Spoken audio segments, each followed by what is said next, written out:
So today we hear Matthew's gospel. We hear the passion of the Lord, the crucifixion scene.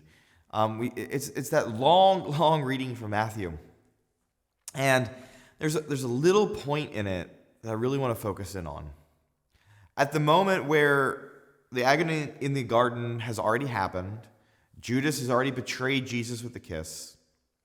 Jesus now is taken by the chief priests, servants, guards, and he's carried from the Garden of Gethsemane to the high priest's house. He's going to Caiaphas' house.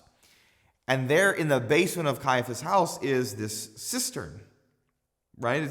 Wealthy people had cisterns under their houses, so they didn't have to leave the house to fetch water. They could pull water up from the cistern in the basement of their house. Now, if you ever go to Israel, if you ever go to the city of Jerusalem, you'll go to the house of Caiaphas. And underneath, you'll go down into the cistern. And the cistern, you walk down into it. It's dried out. That's where Jesus was held in between being interrogated by the high priests and being handed over to Pontius Pilate, being handed over to the Romans. He's held for the remainder of the night in that cistern, lowered down into it by chain and hangs there without his feet touching the ground. And if I'm honest, it's, I think, my favorite place on earth. I've been there a couple of times now, and every time you descend down into the cistern, and there's this immediate sense of quiet, this painful but calming and comforting feeling that envelops. Going down into the cistern, all of a sudden you're aware of the presence of the Lord in a new way. And he spent the night there, alone, chained up, prisoner, and he can't even move. And to go down in there, you just kind of feel that same presence. It's calm, it's peaceful, slightly painful, certainly uncomfortable.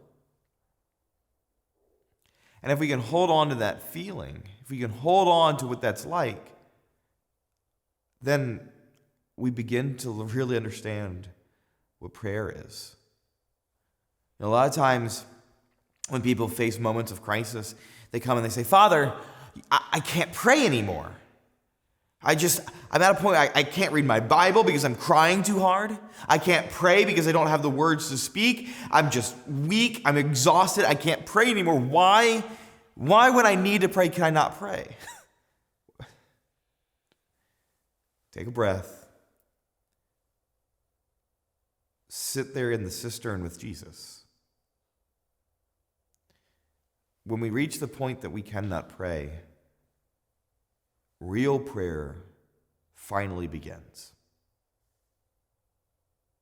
When there's nothing left that we can do, no strength that we can muster, the Holy Spirit of God will groan from inside of us and pray on our behalf.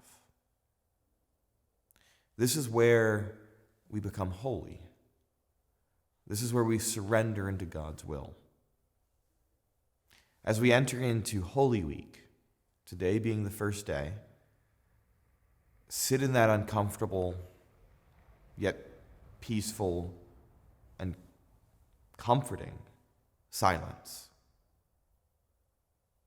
Allow this week to be strange, calm, and quiet. And just sit and be present to the Lord.